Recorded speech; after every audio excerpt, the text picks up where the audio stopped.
रूस यूक्रेन की जंग अब दो देशों का मसला नहीं है, बल्कि ये जंग अब विश्व युद्ध में बदल चुकी है। लेकिन अभी आधिकारिक ऐलान होना बाकी है। सवाल यह है कि इस जंग को आधिकारिक रूप से विश्व युद्ध कब कहा जाएगा? जवाब है 24 फरवरी 2023 तक ये ऐलान संभव है। तो क्या जंग की बरसी पर कुछ ऐसा होने वाला है जिसमें दोनों पक्ष अलायंस के रूप में सामने आएंगे, या फिर कूटनीति का हर रास्ता बंद हो चुका है और अब सिर्फ जंग में उतरना ही आखिरी रास्ता बचा है? हर सवाल का जवाब देखिए हमारी इस विशेष रिपोर्ट में। शुरू हुआ निर्णायक युद्ध, सुलगा वर्ल्ड वॉर 3 का बारूद। यूक्रेन रूस की जंग में अब तैयारियों का दौर खत्म हो चुका है। स्प्रिंग सीजन का इंतजार भी बाकी नहीं रहा। महाविनाशक जंग के लिए पहला कदम उठाया जा चुका है।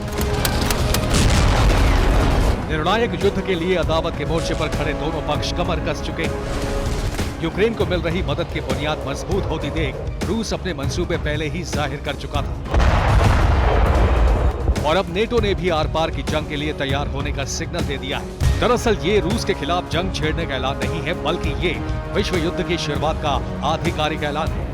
आने वाले दिनों में न्यूक्लियर हथियारों के इस्तेमाल का ऐलान है। इस दुनिया में ताकत की नुमाइश के आधार पर वर्ल्ड ऑर्डर तय होने का ऐलान है।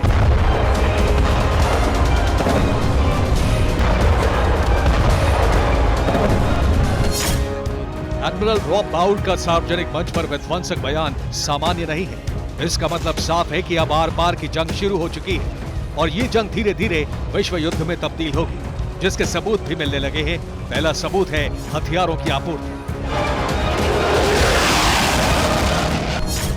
यूक्रेन को जंग के लिए M1 अब्राम्स टैंक मिल रहे हैं। जर्मनी भी यूक्रेन को लेपर्ड 2 टैंक दे रहा है। ब्रिटेन से चैलेंजर 2 टैंक की आपूर्ति हो रही है और अब यूक्रेन को F-16 फाइटर जेट भी मिल सकते हैं। आपने बिल्कुल सही सुना, अमेरिका की तरफ से यूक्रेन को F-16 फाइटर जेट्स की सप्लाई होने का सिग्नल मिल गया है। हालांकि अमेरिका की तरफ से अभी तक इस संबंध में कोई बयान जारी नहीं किया गया है। लेकिन यूक्रेन के प्रेसिडेंट ज़ेलेंस्की की तरफ से मिले संकेत बता रहे हैं कि अमेरिका F-16 जेट्स की सप्लाई के लिए कदम आगे बढ़ा चुका है। अब अमेरिका डायरेक्ट सप्लाई करे या किसी और देश के माध्यम से यूक्रेन को मदद पहुंचाए, ये बात की बात है। प्राइमरी मसला ये है कि यूक्रेन को MiG-29 और Su-27 से घातक प्लेन मिलने जा रहे हैं। अब वो संकेत समझिए जो ज़ेलेंस्की ने दिए हैं।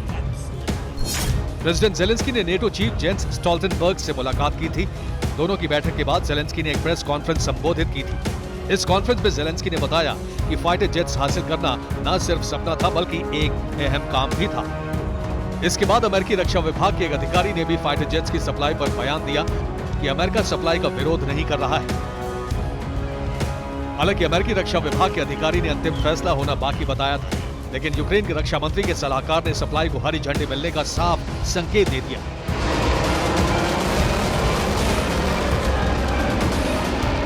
अब सवाल यह था कि F-16 फाइटर जेट ही मिलने वाले हैं, इसका खुलासा कैसे हुआ? जवाब ज़ेलेंस्की के ही बयानों से मिला। हालांकि वो एक परेशानी का जिक्र कर रहे थे, लेकिन इसी परेशानी में F-16 का नाम शामिल था। ज़ेलेंस्की के मुताबिक हमारे पायलट्स को F-16 फाइटर जेट्स उड़ाने की ट्रेनिंग लेने में करीब 6 महीने का वक्त लगेगा। ये ट्रेनिंग अमेरिका में ही संभव है, इसलिए हमारे पायलट अमेरिका जाकर ट्रेनिंग पूरी करेंगे। हालांकि दावा यह भी है कि यूक्रेन के कुछ पायलट लंबे समय से अमेरिका में ट्रेनिंग ले रहे हैं। उन्हें F-16 प्लेन उड़ाने की ही ट्रेनिंग दी जा रही है। और अगर ऐसा है तो इसका मतलब साफ है कि रूस के खिलाफ हवाई बेड़े में F-16 को शामिल करने का प्लान लंबे समय से एग्जीक्यूट हो रहा है और ये प्रेसिडेंट पुतिन के लिए किसी बड़े झटके से कम नहीं है।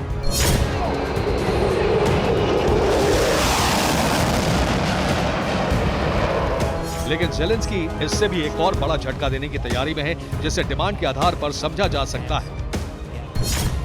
यूक्रेन ने जर्मनी से सबमरीन और वॉरशिप की मांग की है। जर्मनी में यूक्रेन के पूर्व राजदूत एंड्री मेलेनिक ने डिमांड करते हुए कहा है कि रूस के ब्लैक सी बेड़े के खिलाफ जर्मनी पनडुब्बी अहम रोल में होगी। बर्लिन से HDW क्लास 212A सबमरीन की डिमांड की गई है। दावा किया जा रहा है कि अगर जर्मनी सेना की 6 सबमरीन यूक्रेन को मिलती है तो ब्लैक सी से रूस को बाहर निकाल दिया जाएगा। हालांकि यूक्रेन की डिमांड लगातार बढ़ती जा रही है, लेकिन यह भी तय है कि इन डिमांड्स को पूरा करने के संकेत भी नेटो देशों की तरफ से मिलने लगे हैं। मतलब साफ है कि अगर यूक्रेन की डिमांड पूरी होती है तो फिर यूक्रेन आने वाले दिनों में जल, थल और आसमान से एक साथ अटैक करेगी।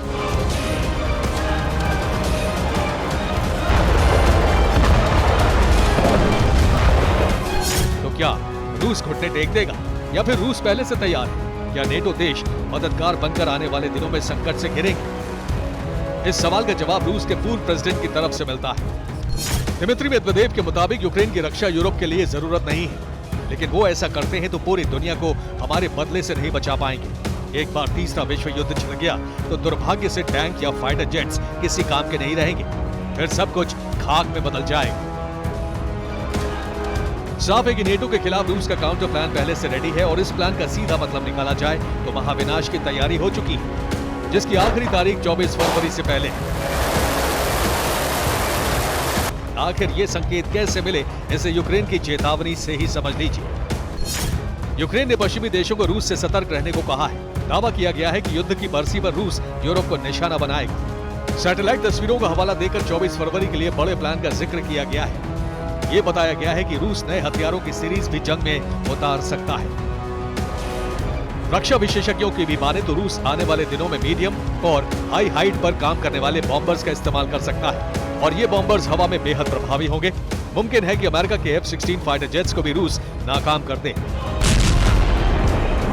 यानी साफ है कि बसंत के दिनों में रूसी सेना और दूसरे देशों के बीच में होने वाली जंग बेहद खतरनाक और विध्वंसक होने वाली है। दूसरे शब्दों में कहें तो तीसरे विश्व युद्ध की शुरुआत हो चुकी है।